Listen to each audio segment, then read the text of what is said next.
Remember the movie Gran Torino? Remember that film with Clint Eastwood? I think that was definitely one of Clint Eastwood's best films. It was a good movie. It's actually a very relatable film. I don't know if you guys could. The music is good. Awesome. Let me know if I'm too low. Let me know if the voice is too low. Okay, guys? Remember the film Gran Torino with Clint Eastwood? I have never felt more relatable. I have never felt more of a sense of relatability to that film like now. It's so weird, but that film is somewhat relatable to an extent. It's relatable. 21 now. Voice is good. All right. Because the movie is about this old man who's been living in the same neighborhood for decades, and he sees the neighborhood changing, right? He's got like Asian people who moved in, and then crime rates going up, and the doctor's Asian. He's like, what happened to Dr. Silverman? Dr. Silverman's not here. When I first saw the movie years ago, I thought, okay, this is a movie about some racist boomer. Every year, I start relating more and more to that movie. It's so strange, guys. It's so weird. I've been living in the same area since 2006. So when I first came here, it was all a bunch of white folks and Mexicans. And every year, things have been changing for a while now. Within recent years, I started noticing the change last year, actually. Really started noticing the change. But it was probably happening before then. It probably began happening in 2021, 2022, something like that. And I really started to notice it. We're getting a lot of people coming in from the Pacific Northwest. And for those of you who don't know, the Pacific Northwest is where all the weirdos in America live. It's Seattle, Northern California. Well, all of California actually is full of weirdos. Pacific Northwest has a special type of American weirdo. There's different types of American weirdos. So the Pacific Northwest type weirdo is druggies, people who do a lot of drugs, and they lose their minds because of all the drugs that they take. They just straight up lose their minds from all the drugs that they take. So they go insane. They start breaking property. They start screaming at people randomly. They start screaming weird, incoherent stuff to people about aliens or about pedophile networks trying to kidnap them or something like that. So when I used to live in the Pacific North, so I was born in the Pacific Northwest. I was born in the Bay Area, which is a part of the Pacific Northwest.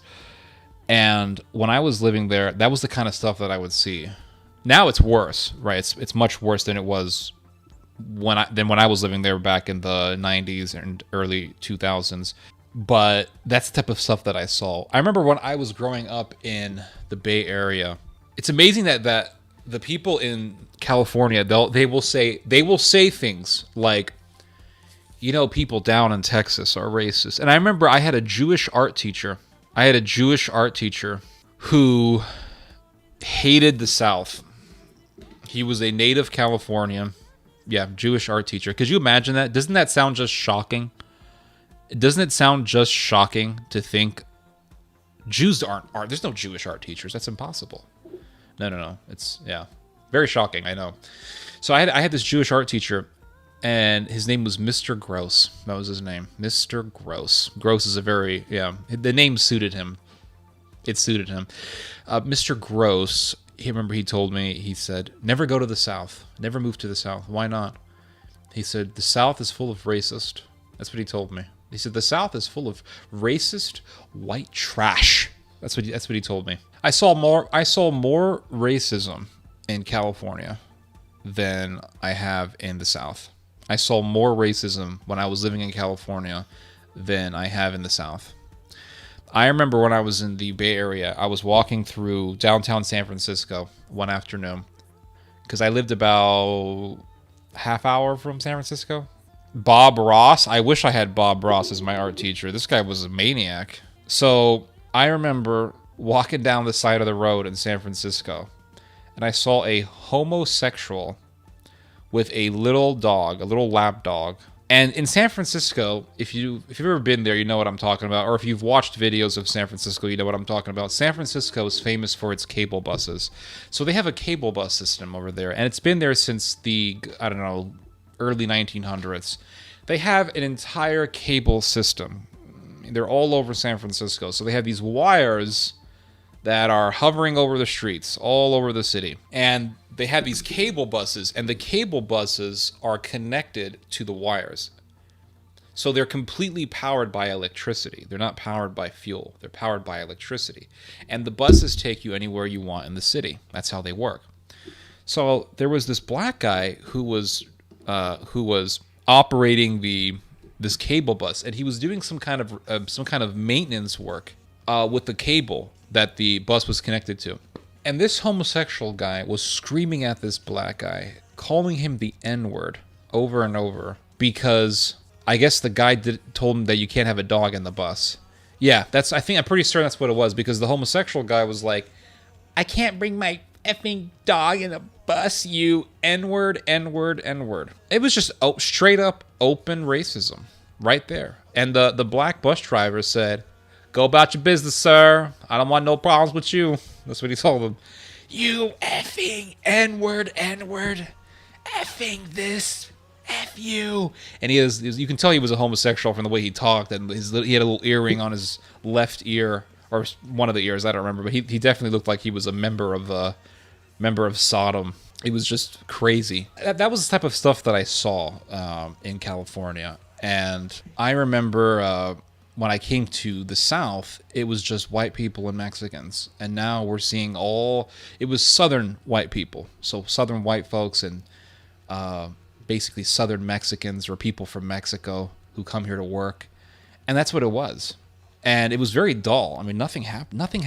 Nothing happened in this area. It was just dull. Now we're hearing stories. I went by this restaurant a couple days ago, and I saw there was like 6 cop cars outside.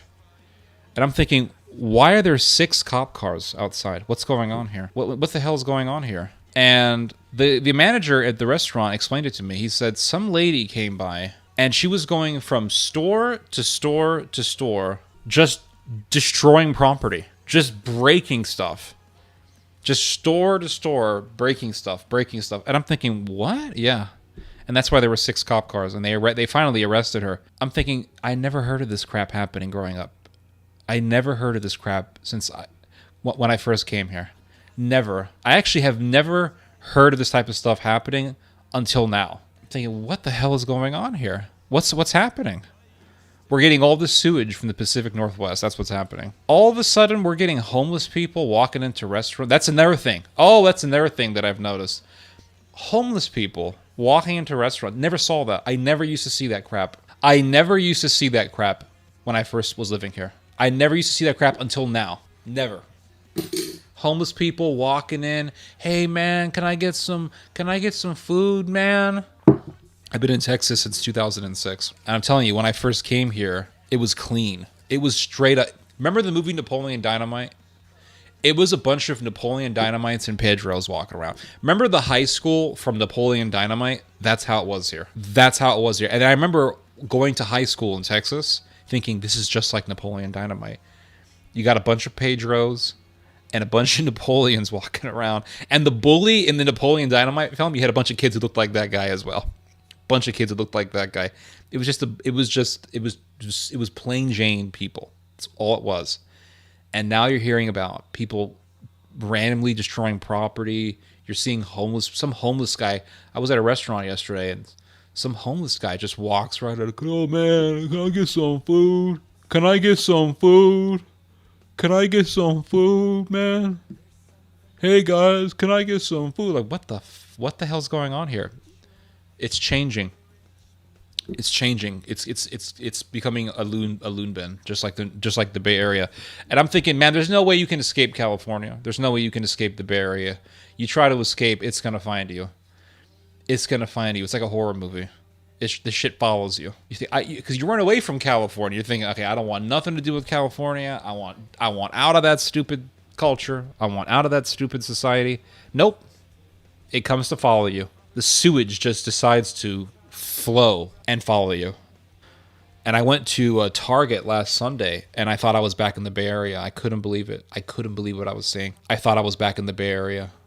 Half of the store looked like people from, it looked like a whole bunch of people from Oakland, California popped up in this. I couldn't believe it. I saw women just covered in tattoos. I mean, just covered in tattoos. Never used to see that crap here. Covered in tattoos. I saw one guy with a Slipknot t-shirt, and he had this hair, long hair like that, and I mean, it just looked like a bum. It looked like riffraff, like a bunch of bums. And you know what's weird is the smell. See, Target used to be my safe place.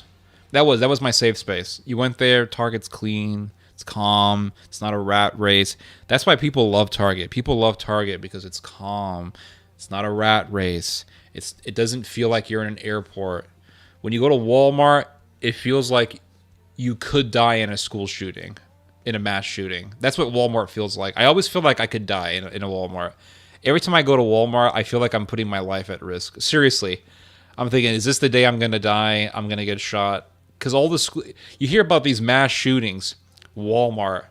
There was a mass shooting that happened here. Some racist wanted to kill Mexicans. That was back in 2019. Some guy went into a Walmart and murdered 22 people. 20-something people. Just like that. Just like that. It's crazy. So when I watch the film Gran Torino, I feel more and more... I feel like the film more and more resonates with me every year. The way that Clint Eastwood's character just slowly starts to see his neighborhood just crash and burn. It's just amazing.